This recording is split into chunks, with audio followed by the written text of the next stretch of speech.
Hello दोस्तों, Omkar institution में आपका स्वागत है। दोस्तों, आज है 1 अगस्त और आज हम 1 अगस्त का मध्य प्रदेश के संदर्भ में करंट अफेयर डिस्कस करेंगे। ठीक है, अगर आपने प्रीवियस वीडियो नहीं देखे हैं तो देख लीजिएगा। वहां से आपके जो भी करंट अफेयर से संबंधित प्रश्न बनते हैं तो हमने वहां पर अच्छे से क्या किए दोस्तों, उनको डिस्कस किए। साथ ही साथ दोस्तों, इस क्लास में आपको स्टैटिक जीके के भी सारे क्वेश्चन जो अगर करंट अफेयर से संबंधित है वो भी समझाए जाएंगे, बताए जाएंगे, जिससे आपकी तैयारी जो है संपूर्ण रूप से क्या हो दोस्तों, हो सके। ठीक है, चलो शुरू करने से पहले मैं एक बार फिर आपको बता देना चाहूंगा, ये है ऑपरेशन सीरीज दोस्तों।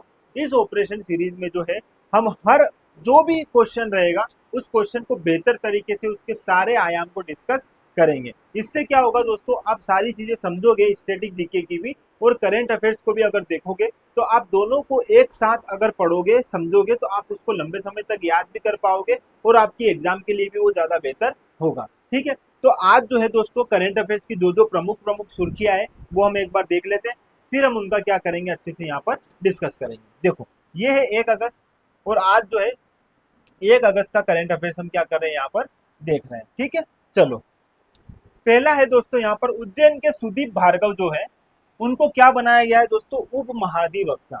महाधिवक्ता कानूनी सलाहकार व्यक्ति रहता है, उप महाधिवक्ता भी क्या रहेगा दोस्तों, कानूनी सलाहकार व्यक्ति रहेगा। किसका? राज्य सरकार का। सारी बातें आप जानते हो। तो यहाँ पर जो उज्जैन के सुदीप भार्गव जी जो है इन्हें क्या बना दिया गया है दोस्तों, उप महाधिवक्ता। ठीक है, पहला बिंदु यह है। अब उप महाधिवक्ता क्या है, महाधिवक्ता क्या है, महान्यायवादी क्या है, वो सारे फैक्ट जो जितने एग्जाम में बन सकते हैं मैं यहाँ पर आपको क्या बताऊंगा, अच्छे से बताऊंगा, समझाऊंगा। ठीक है, चलो अगला बिंदु दोस्तों, मध्य प्रदेश के 3 नए मेडिकल कॉलेज। कौन से दोस्तों? 3 नए मेडिकल कॉलेज इसी सत्र 2024-25 में क्या किए जाएंगे, खोल दिए जाएंगे। दोस्तों, हमारे लिए गर्व की बात है कि मध्य प्रदेश में फिर से जो है कितने 3 नए मेडिकल कॉलेज की स्थापना की जा रही है। मोस्ट इंपोर्टेंट बात है, अच्छा है फैक्ट, ये भी यहाँ पर भी हमें याद रखना है। इसके साथ साथ दोस्तों, मैं यहाँ पर आपको जितने भी मध्य प्रदेश में अभी जो चिकित्सा से संबंधित महाविद्यालय है, चाहे होम्योपैथी हुआ, चाहे आपके सामान्य चिकित्सा में हुआ और चाहे एलोपैथी में हुआ, जो भी है, जितने भी महाविद्यालय जो है हम यहाँ पर क्या करेंगे, अच्छे से समझेंगे। ठीक है, चलो अगला जो है हमारा फैक्ट क्या रहेगा दोस्तों, ये सारे जो चिकित्सा शिक्षा से संबंधित महाविद्यालय है यहाँ पर मैं आपको ये सारे बताऊंगा, फिर हम आगे बढ़ेंगे दोस्तों। अगला है हमारा दोस्तों, यहाँ पर अगली जो मुख्य खबर है वो है, प्रदेश की लाडली बहनों को 10 अगस्त को मिलेगा राखी का उपहार। कब मिलेगा ये? 10 अगस्त को। अभी क्या चल रहा था दोस्तों, 1 अगस्त को मिलेगा कि 250 रुपए जो है राखी के उपलक्ष्य में जो है मध्य प्रदेश की सरकार क्या है, लाडली बहनाओं को उपहार देगी 250 रुपए अतिरिक्त।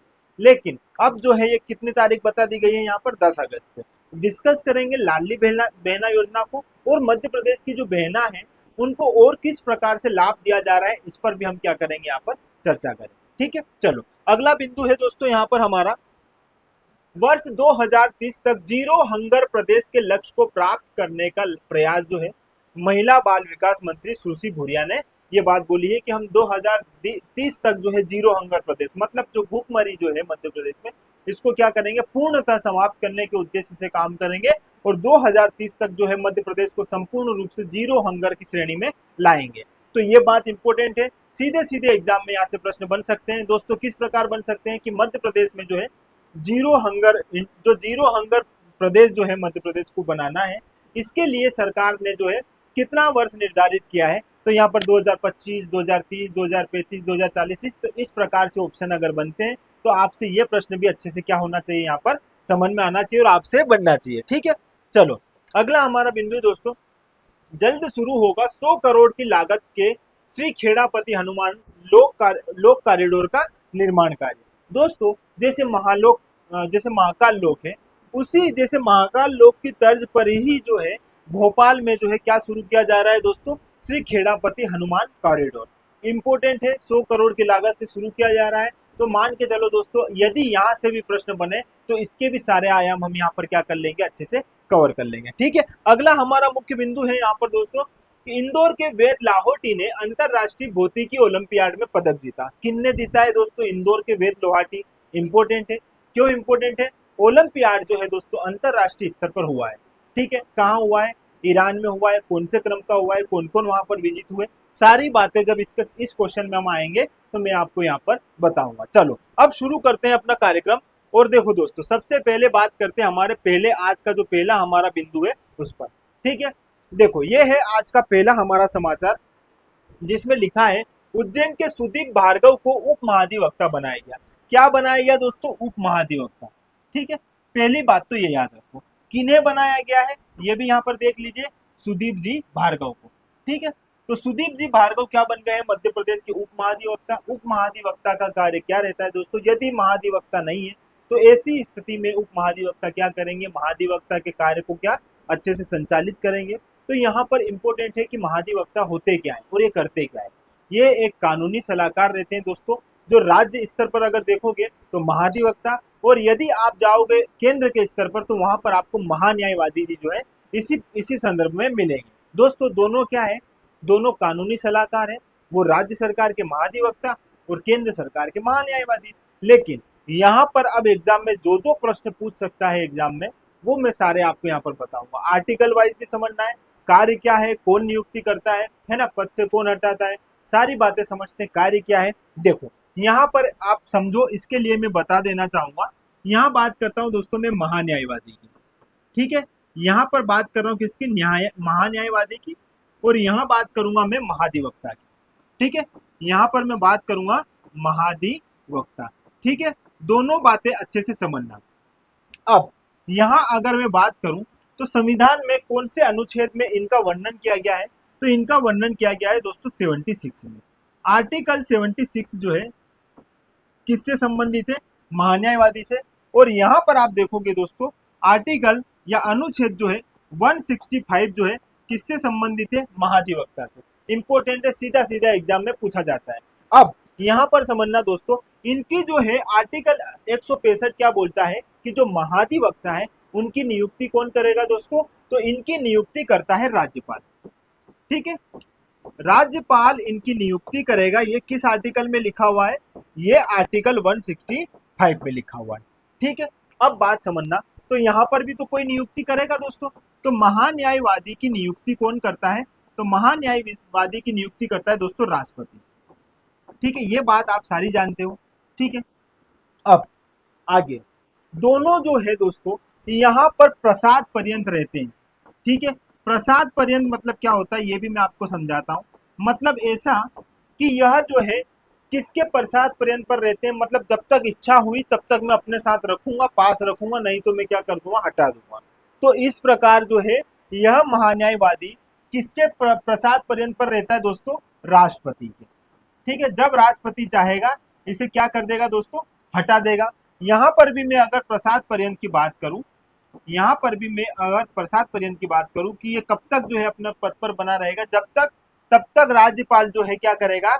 इसे अपने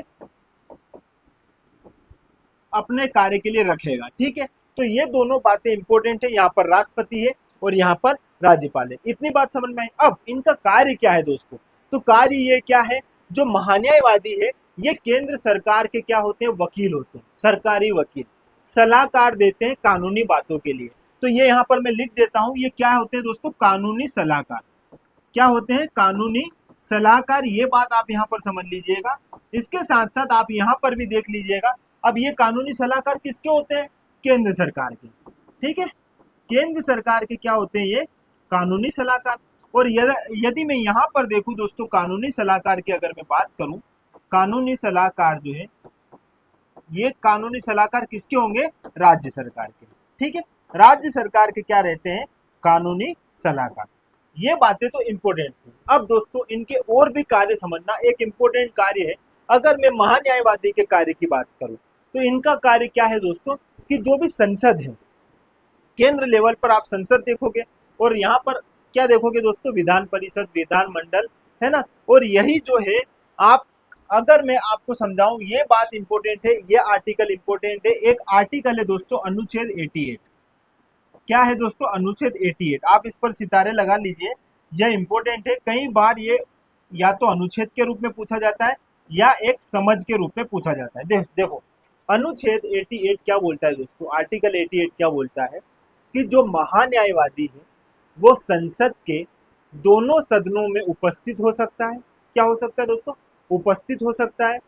देखो क्या हो सकता है? उपस्थित हो सकता है ठीक है, उपस्थित होने के साथ साथ वहां पर क्या कर सकता है, बोल सकता है, बोल भी सकता है। ठीक है, लेकिन दोस्तों अगर बराबरी की स्थिति हो रही है या कुछ भी हो रहा है तो वहां पर वो वोट नहीं डाल सकता, ये किसी भी कंडीशन में वोट नहीं डालेगा महान्यायवादी। ठीक है, क्या कर सकता है, बोल सकता है। ठीक है, बोल सकता है, उपस्थित हो सकता है, लेकिन इसको वोट डालने का अधिकार नहीं है। इसी प्रकार यहाँ पर अगर मैं महान्यायवादी की भी बात करूंगा तो ये जो है, ये भी जो सदन रहता है, विधानसभा विधानमंडल जो है, इनकी जब बैठक होती है दोनों सदन की, तो ऐसी स्थिति में ये भी यहाँ पर उपस्थित हो सकता है, उपस्थित हो सकता है, बोल सकता है, लेकिन वोट नहीं डाल सकता। ठीक है, ये बात भी आपको यहाँ पर याद रखना है। कौन सा आर्टिकल बोलता है, ये महान्यायवादी के संदर्भ में ये आर्टिकल 88 बोलता है कि उपस्थित हो सकता है, बोल सकता है, लेकिन वोट नहीं दे सकता है। ये आर्टिकल आपको यहाँ पर याद रखना है। ठीक है, अब यहाँ पर थोड़ा सा और समझना दोस्तों, इनको पद से हटाता कौन, हटाएगा कौन, यहाँ पर हटाएगा कौन दोस्तों, कौन हटाएगा यहाँ पर, राष्ट्रपति। ठीक है, और यहाँ पर इनको अपने पद से कौन हटाता है, हटाता कौन है, राज्यपाल। देखो ये बात तो समझ में आई। अब थोड़ा सा यहाँ पर समझना दोस्तों, इनकी नियुक्ति कैसे होती है। अब हमने देखा कि इनकी नियुक्ति कौन करेगा, राष्ट्रपति करेगा। लेकिन क्या राष्ट्रपति किसी भी व्यक्ति को उठाकर महान्यायवादी बना देगा, नहीं बनाएगा। तो इनकी योग्यता इंपॉर्टेंट है दोस्तों, किस व्यक्ति को जो है महान्यायवादी के पद पर जो है नियुक्त किया जाएगा, इसके लिए एक योग्यता देखी जाएगी। वह योग्यता ये होगी कि जो भी व्यक्ति है वह क्या हो दोस्तों, वह चीफ जस्टिस होना चाहिए, चीफ जस्टिस हो ना हो दोस्तों, लेकिन वो सुप्रीम कोर्ट में क्या हो, सुप्रीम कोर्ट में क्या हो दोस्तों, न्यायाधीश बनने के योग्य हो। क्या हो दोस्तों, सुप्रीम कोर्ट में दोस्तों क्या बनने योग्य हो, न्यायाधीश बनने योग्य हो। और यदि मैं यहाँ पर बात करूंगा नियुक्ति की, नियुक्ति कर रहा है कौन, राज्यपाल। लेकिन उस व्यक्ति की नियुक्ति कैसे होगी, उसकी योग्यता के आधार पर होगी। और वो व्यक्ति कैसा होना चाहिए दोस्तों, हाई कोर्ट में चीफ जस्टिस बनने की योग्यता रखता हूं। ठीक है, हाई कोर्ट में चीफ जस्टिस बनने की योग्यता रखता हूं। ये बिंदु भी आपको यहाँ पर अच्छे से समझना है। तो इस प्रकार जो है दोस्तों ये क्या हो जाएगा, यहाँ पर कंप्लीट हो जाएगा। अब मैं बात करता हूँ महाधिवक्ता वर्तमान में कौन है मध्य प्रदेश के, तो प्रशांत सिंह। प्रशांत सिंह जो है, प्रशांत सिंह जी जो है वो क्या है, महाधिवक्ता वर्तमान में मध्य प्रदेश के। ठीक है, इतनी बात आपको समझनी है। और आपको महान्यायवादी बताना है दोस्तों कि जो भारत के महान्यायवादी वर्तमान में कौन है, और ये आपको कमेंट सेक्शन में मुझे बताना है कि भारत के जो महान्यायवादी कौन है। बहुत सिंपल है, आपको सबको पता है, ये आपको यहाँ पर बताना है। ठीक है, चलो बात करते हैं दोस्तों। मध्य प्रदेश में 3 नए मेडिकल कॉलेज इसी सत्र 2024-25 में खुलेंगे। मतलब मध्य प्रदेश में 3 नए मेडिकल कॉलेज फिर से शुरू किए जा रहे हैं इसी सत्र में 2024-25 में। तो यहाँ पर इंपॉर्टेंट बात है और हम सबके लिए गर्व की बात है कि हमारे मध्य प्रदेश में मेडिकल को लेकर भी जो है नए कॉलेज स्टैब्लिश किए जा रहे हैं। तो दोस्तों एक बार समझना, ये 3 जगह है कौन कौन सी, पहले ये देख लीजिए, फिर हम बात करते हैं इसकी आगे मध्य प्रदेश में मेडिकल कॉलेज की स्थिति क्या है। अब समझना, 3 नए मतलब दोस्तों कहाँ कहाँ पर, तो एक है मंदसौर, ठीक है, एक है नीमच और एक है दोस्तों सिवनी। तो ये 3 जिले ऐसे हैं जहां पर क्या है, मेडिकल कॉलेज शुरू किए जा रहे हैं। ठीक है, अब एक संस्थान है दोस्तों जिसका नाम है नेशनल मेडिकल काउंसिल। क्या है, नेशनल मेडिकल काउंसिल। और इस नेशनल मेडिकल काउंसिल ने इन तीनों के लिए कितनी 150 सीटें जो है, 150 सीटें निर्धारित कर दी गई है। मतलब 150 सीटें, 50-50 सीटें अगर देखा जाए तो इन तीनों के लिए क्या है, निर्धारित की गई है। तो इस प्रकार अब मध्य प्रदेश में टोटल मेडिकल के लिए कितनी सीट हो जाएगी, टोटल सीट जो है, अब मान के चलो सरकारी क्षेत्र में अगर मेडिकल के संदर्भ में देखा जाए तो 2425 सीटें जो है यहाँ पर क्या हो गई दोस्तों, उपलब्ध हो गई है। अब मेडिकल के लिए आपके लिए 150 सीटें जो है फिर से क्या कर दिए, बढ़ा दी गई है सरकारी क्षेत्र में एमबीबीएस करने के लिए। अब दूसरी बात समझना दोस्तों, ये चीजें तो है, 2 जिले और याद रख लेना, एक है श्योपुर और एक है सिंगरौली। इन दोनों में भी दोस्तों 2025 के लिए जो है मेडिकल बनाने की जो तैयारी चल गई है, श्योपुर में भी और सिंगरौली में भी। तो सारा डेटा है आपके सामने, आपको एक बात यहाँ पर क्या करनी है, अच्छे से याद रखनी है। अब मध्य प्रदेश में कई बार आप देखोगे दोस्तों कितनी एग्जाम जो मध्य प्रदेश में पूछी जाती है, उसमें महाविद्यालय हुए, ठीक है, विश्वविद्यालय हुए, जितने भी अगर इस क्षेत्र से संबंधित आपके कॉलेज हैं, मतलब चिकित्सा से संबंधित जितने भी महाविद्यालय, उनको मैं यहाँ पर आपको क्या कर दूंगा, बता दूंगा, क्योंकि एग्जाम में यहाँ से सीधे सीधे प्रश्न बनता है। सारे फैक्ट अपन समझते हैं। और स्पेशली बात करूँ दोस्तों एमपीपीएससी की, एमपीपीएससी में आप देखोगे यहाँ से सीधा सीधा आपका क्या बनता है, प्रश्न बनता है, 100% बनता है, क्योंकि यहाँ पर शिक्षा से संबंधित कॉलेज है। ठीक है, कॉलेज जो है शिक्षा से संबंधित रहते हैं।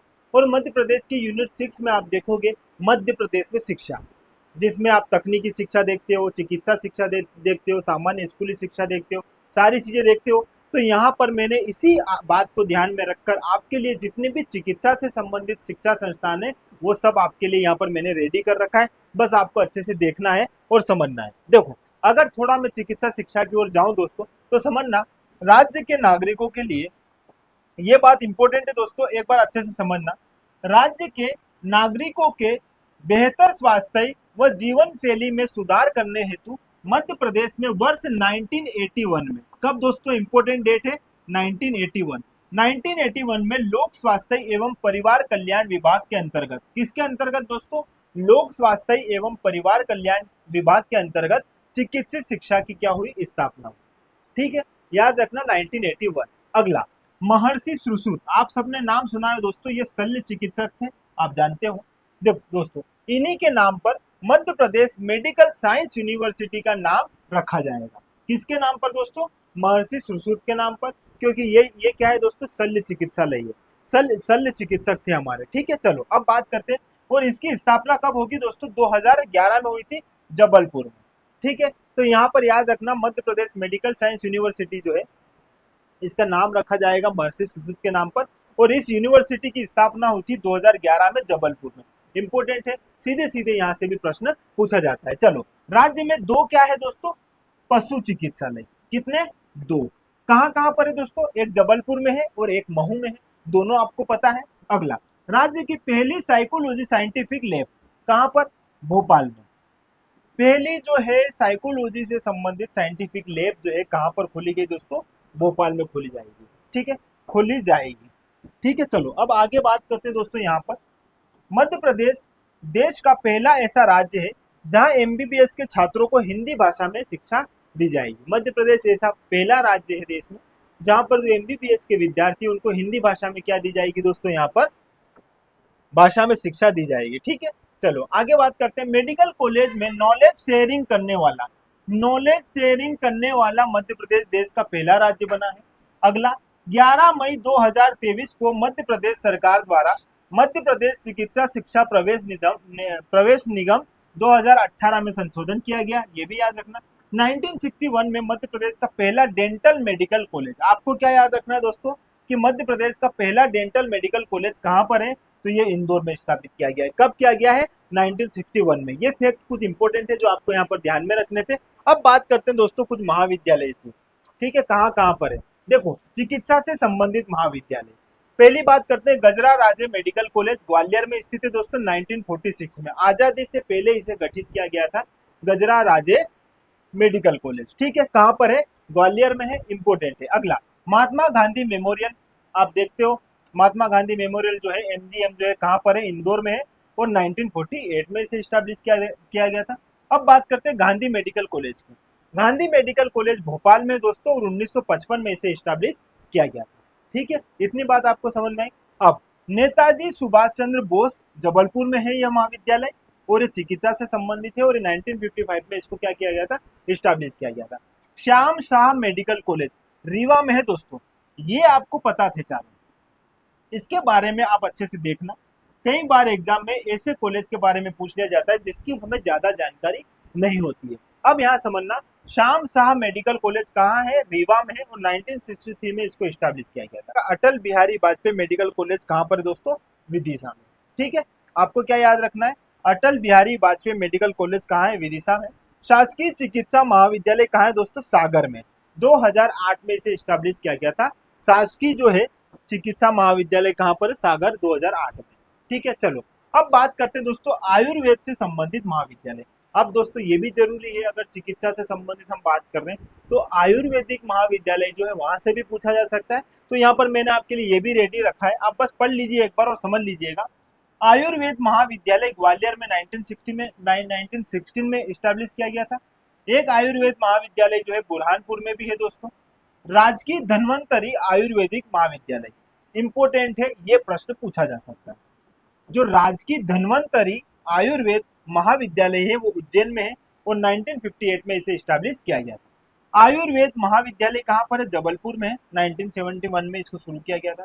राजकीय अष्टांग आयुर्वेद महाविद्यालय कहाँ है? इंदौर में है, 1972 में स्टैब्लिश किया गया था। आयुर्वेद महाविद्यालय एक रीवा में भी है, 1975 में स्टैब्लिश किया गया था। पंडित खुशीलाल शर्मा राजकीय आयुर्वेद चिकित्सा महाविद्यालय इंपोर्टेंट है, कहाँ पर है दोस्तों? भोपाल में।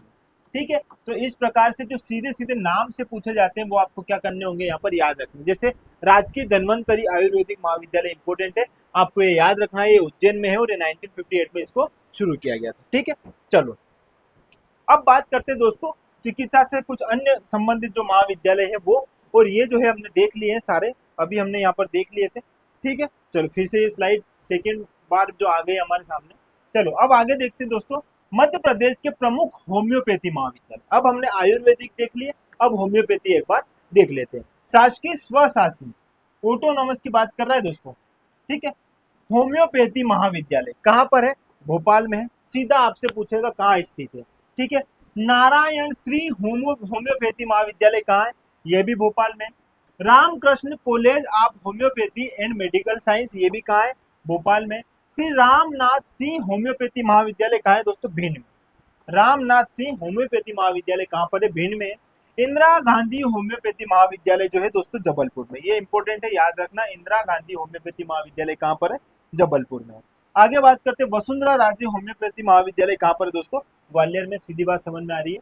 तो ये कुछ होम्योपैथी महाविद्यालय है जहां से भी यदि आपके सामने अगर प्रश्न बने तो आप इन तक भी अच्छे से क्या सही आंसर तक पहुंच पाओ। ठीक है, तो ये है हमारे कुछ महाविद्यालय जो चिकित्सा से संबंधित है।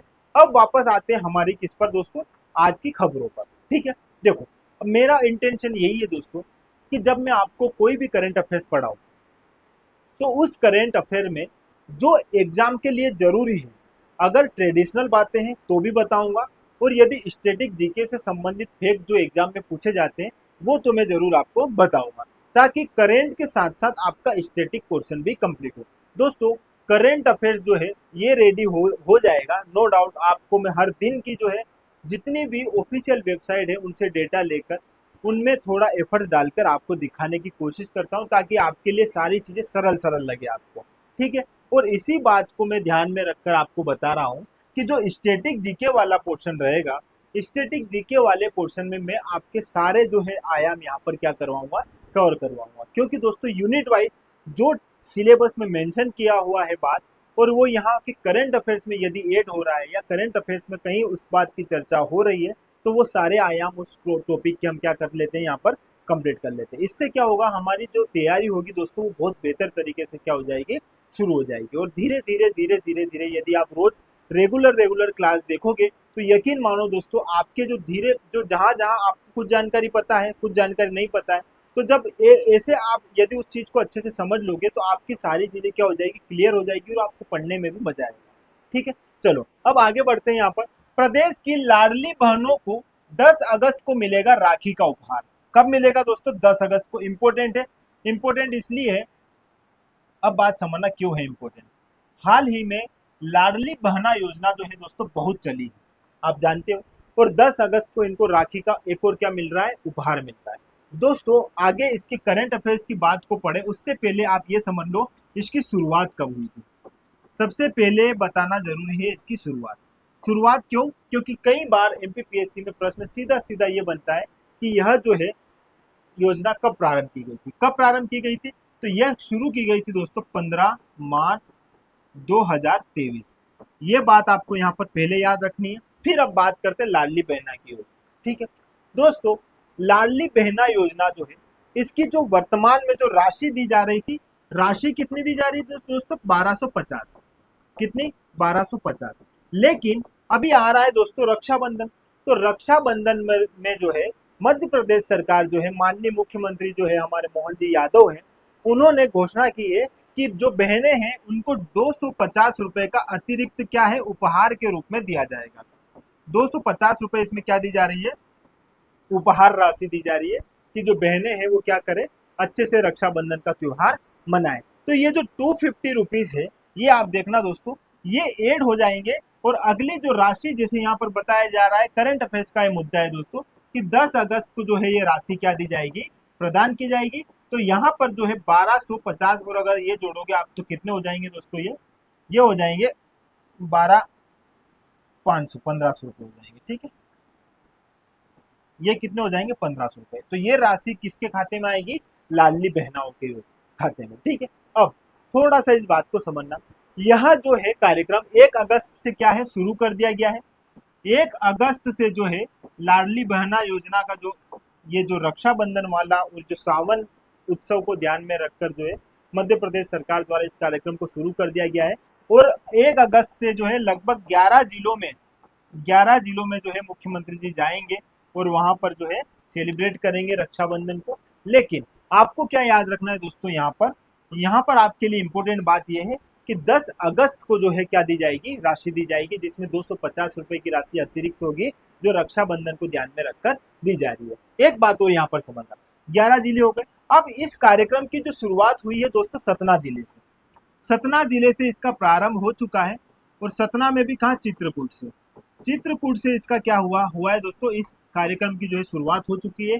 और वहां की महिलाओं ने 30 फीट लंबी जो है राखी बनाई, और वो राखी जो है हमारे जो है भैया जो उनके जो मुख्यमंत्री जो है उनके लिए जो है उन्होंने भेंट की है। और यहाँ पर इन महिलाओं को 10 अगस्त से जो है क्या है, 250 रुपए जो है राशि अतिरिक्त जो है उपहार के रूप में प्रदान की जाएगी। इसके साथ साथ दोस्तों इतनी सारी बातें तो हो गई, आपको यहाँ पर एक बात और याद रखना है, वो मैं यहाँ पर मेंशन कर देता हूँ, एक्स्ट्रा मैं यहाँ बता रहा हूँ। अब जो है मध्य प्रदेश सरकार ने फिर से जो है एक नई पहल शुरू कर दी है। यहाँ पर उज्ज्वला योजना आप जानते हो, उज्ज्वला योजना के बारे में आप जानते हो, ठीक है। तो उज्ज्वला योजना के तहत क्या मिलता था दोस्तों, आप जानते हो, एलपीजी मतलब लिक्विड पेट्रोलियम गैस जो है घर में, रसोई घर जो है उसमें खाना पकाने के लिए यहाँ पर जो है सरकार द्वारा उज्ज्वला योजना के माध्यम से एलपीजी उपलब्ध करवाया जाता था। और अभी जो है मध्य प्रदेश सरकार जो है कितने में दोस्तों, 450 रुपए में जो है क्या दे रही है, सिलेंडर दे रही है, गैस सिलेंडर दे रही है 450 रुपए में। किनको, लाडली बहनाओं को। तो ये बात भी यहाँ पर क्या है दोस्तों, इंपॉर्टेंट है, जरूरी है आपके लिए ये याद भी करना। और ये उज्ज्वला योजना केंद्र सरकार द्वारा शुरू की गई थी, ठीक है, केंद्र सरकार द्वारा इसे शुरू किया गया था 2016 में, मई 2016 में इसको क्या किया गया था दोस्तों, शुरू किया गया था। ये बात भी आप यहाँ पर थोड़ा याद रख लीजिएगा यदि एग्जाम में पूछे तो, ठीक है। तो ये बिंदु भी आपके लिए क्या है यहाँ पर दोस्तों, जरूरी है। मध्य प्रदेश सरकार जो है 450 रुपए में गैस सिलेंडर दे रही है, और अतिरिक्त राशि जो होगी वो राज्य सरकार स्वयं वहन करेगी। तो ये बिंदु भी यहाँ पर इंपॉर्टेंट है। चलो अब अगला बिंदु है हमारा दोस्तों यहाँ पर, वर्ष 2030 तक जीरो हंगर प्रदेश के लक्ष्य को प्राप्त करने का प्रयास है। किसने बोला है, महिला एवं बाल विकास मंत्री सुश्री भूरिया, निर्मला भूरिया, ठीक है, याद रखना। देखो मेरी बात समझना, यहाँ पर दोस्तों महिला एवं बाल विकास मंत्री कौन हो गए, निर्मला भूरिया, ठीक है। निर्मला जी जो भूरिया है वो क्या है, महिला एवं बाल विकास मंत्री। ये बात समझ में दोस्तों, 2030 तक, ये डेट याद रखना, 2030 तक जो है मध्य प्रदेश सरकार जो है क्या बोल रही है कि जीरो हंगर प्रदेश बनाना है मध्य प्रदेश को। जीरो हंगर मतलब भूखमरी बिल्कुल ना हो मध्य प्रदेश को। इस बात को ध्यान में रखकर लक्ष्य निर्धारित किए जाएंगे और उसको पूरा करने का प्रयास किया जाएगा। और कब तक, 2030 तक। डायरेक्ट एग्जाम में प्रश्न पूछे जाते हैं दोस्तों कि मध्य प्रदेश सरकार द्वारा जीरो हंगर या जो है मध्य प्रदेश को जीरो हंगर प्रदेश बनाने का जो है लक्ष्य किस वर्ष तक निर्धारित किया गया है, 2025, 2030, 2035, 2040। तो आप यहाँ पर याद रखना 2030 इंपोर्टेंट है। और महिला एवं बाल विकास मंत्री हमारी निर्मला जी भूरिया है, ठीक है। ये बात यहाँ पर ये खड़ी है और ये बात आपको यहाँ पर क्या करना है दोस्तों, याद रखना है, ठीक है। आगे बढ़ते हैं हमारे अगले बिंदु की ओर। अगला हमारा बिंदु है दोस्तों यहाँ पर, जल्द शुरू होगा 100 करोड़ की लागत से श्री खेड़ापति हनुमान लोक कॉरिडोर। जैसे दोस्तों आपने महाकाल लोक देखा है, महाकाल लोक की तर्ज पर ही मध्य प्रदेश के भोपाल जिले में, कहां पर दोस्तों, भोपाल जिले में। डेट याद, ये याद रखना दोस्तों, किस शहर में, भोपाल जिले में। कौन सा कॉरिडोर, खेड़ापति हनुमान कॉरिडोर। ठीक है, कितनी लागत से दोस्तों, 100 करोड़ की लागत से इसे शुरू किया जाएगा और लगभग लगभग 21 एकड़ के आसपास जो है क्षेत्र इसमें क्या आएगा, इसके अंतर्गत आएगा। 21 एकड़, यह जो कॉरिडोर है ये 21 एकड़ में विस्तृत रहेगा दोस्तों। इंपोर्टेंट यहाँ पर है भोपाल में, और 100 करोड़ की लागत से इनिशियली दोस्तों प्रारंभ में इसमें 25 करोड़ जो है उससे इसको प्रारंभ किया जा रहा है। इसके प्रथम चरण में इसके कितने 25 करोड़ लगेंगे, और पहले जो है पहली राशि जो है इसकी 100 करोड़ निर्धारित की गई, आगे बढ़ेगी भी सही। तो यहाँ पर कहाँ शुरू किया गया है दोस्तों, ये भोपाल में शुरू किया गया है। किसके द्वारा, ये देखो, ये हमारे सारंग जी है, विश्वास सारंग। ठीक है, विश्वास जी सारंग, ये हमारे खेल एवं युवा मंत्री, खेल एवं युवा कल्याण मंत्री है सारंग जी। ठीक है, ये बात भी आपको यहाँ पर क्या करनी है, याद रखनी है। अगला हमारा बिंदु है दोस्तों, इंदौर के वेद लाहोटी ने अंतरराष्ट्रीय भौतिकी ओलंपियाड में क्या जीता है दोस्तों, मेडल जीता है। अब मोस्ट इंपोर्टेंट बात है, ये बात आपको यहाँ पर याद रखना। किसकी बात कर रहा है दोस्तों, वेद लाहोटी। वेद लाहोटी जो है ये इंदौर के हैं, और भौतिकी में इन्होंने क्या किया है दोस्तों, मेडल प्राप्त किया है। अब बात समझना, ये भौतिकी ओलंपियाड जो है, दो मेडल हो, दो जो है प्रतिस्पर्धा है। देखो समझना, एक है दोस्तों अंतरराष्ट्रीय अंतरराष्ट्रीय भौतिकी अंतरराष्ट्रीय भौतिकी ओलंपियाड। ठीक है, ये बात आपने समझ में आई, ये तो आप जानते हो। ठीक है, एक और है दोस्तों अंतरराष्ट्रीय अंतरराष्ट्रीय रसायन ओलंपियाड। दोनों बातें याद रखना, और दोनों से जो है क्या है, प्रश्न बन सकता है। अब समझना यहाँ पर मैं कहना क्या चाहता हूँ। तो दोस्तों जो इंदौर के वेद लोहाटी जो है, इन्होंने भौतिकी में, तो दोस्तों पहले हम बात करते हैं भौतिकी ओलंपियाड की। भौतिकी ओलंपियाड हुआ कहाँ है, मोस्ट इंपोर्टेंट डेट बात है दोस्तों, ये ईरान में। कहाँ हुआ है, ईरान में। ईरान में भी एक जगह है दोस्तों, इस्फहान। ठीक है, इस्फहान एक जगह है ईरान की, वहां पर जो है ये अंतरराष्ट्रीय भौतिकी ओलंपियाड का आयोजन किया गया। कौन से नंबर का, 54 नंबर का। ये भी याद रख लीजिएगा, कौन से नंबर का, 54 नंबर का। अब यहाँ पर समझना दोस्तों, इसमें जो है हमारे इंदौर के जो है वेद लोहाटी, उन्होंने क्या जीता है, यहाँ पर गोल्ड जीता है। और अगर मैं सिर्फ इनकी बात नहीं करूं, तो यहाँ पर दोस्तों कितने मेडल जीते हैं, तो 2 गोल्ड जीते हैं। ठीक है, और 3 रजत। इस प्रकार जो है इस प्रतिस्पर्धा में हमारे यहाँ के जो, अगर ओवरऑल इंडिया की बात करूं तो दोस्तों हमारे यहाँ के उम्मीदवारों ने जो है कितने, यहाँ पर 5 गोल्ड 5 मेडल जो जीते हैं, जिसमें केवल मैं इंदौर के वेद लाहोटी की बात करूं तो दोस्तों इन्होंने गोल्ड जीता है। और ये कहाँ से संबंधित है, इंदौर से संबंधित है, ये यहाँ पर खड़े। दोस्तों अगर आपने इनको देखा होगा 2024 में जो है ये जेई और एडवांस में, इनमें भी इन्होंने यहाँ इंदौर और मध्य प्रदेश में क्या किया, ऑल इंडिया में इन्होंने टॉप किया था, अगर आप इनके बारे में जानते हो तो ये बात इंपॉर्टेंट है। अब मैं यहाँ बात कर रहा था दोस्तों अंतरराष्ट्रीय रसायन ओलंपियाड, अगर उसकी बात निकली है तो इसको भी याद रख लीजिए दोस्तों। 56 क्रमांक का जो है अंतरराष्ट्रीय रसायन ओलंपियाड की शुरू किया गया था। कहाँ पर हुआ दोस्तों, ये हुआ रियाद, सऊदी अरब।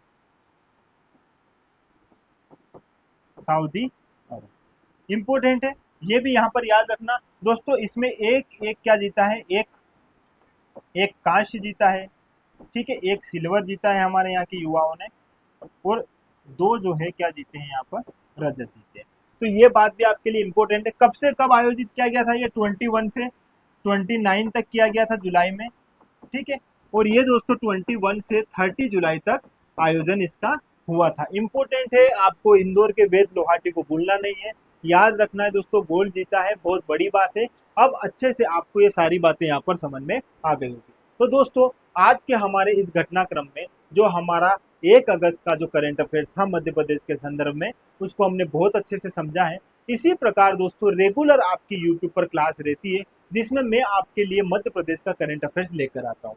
यह मध्य प्रदेश का करंट अफेयर्स डेली का करंट अफेयर्स रहता है दोस्तों। जो मध्य प्रदेश में जो घटनाएं घटित होती है उनके बारे में मैं यहाँ पर आपको इस माध्यम से बताने का प्रयास करता हूं, ताकि वो एग्जाम के लिए, यदि आपको एग्जाम में इस प्रकार से कभी प्रश्न बने तो आप बेहतर तरीके से उस प्रश्न तक पहुंच जाओ। इसके साथ साथ स्टैटिक जीके के भी मैं सारे प्रश्न यहाँ पर लाने के प्रयास करता हूं जो करंट अफेयर से संबंधित हो, ताकि आपकी जो है तैयारी बेहतर तरीके से संचालित हो सके। तो जुड़ने के लिए बहुत बहुत धन्यवाद दोस्तों। Thank you.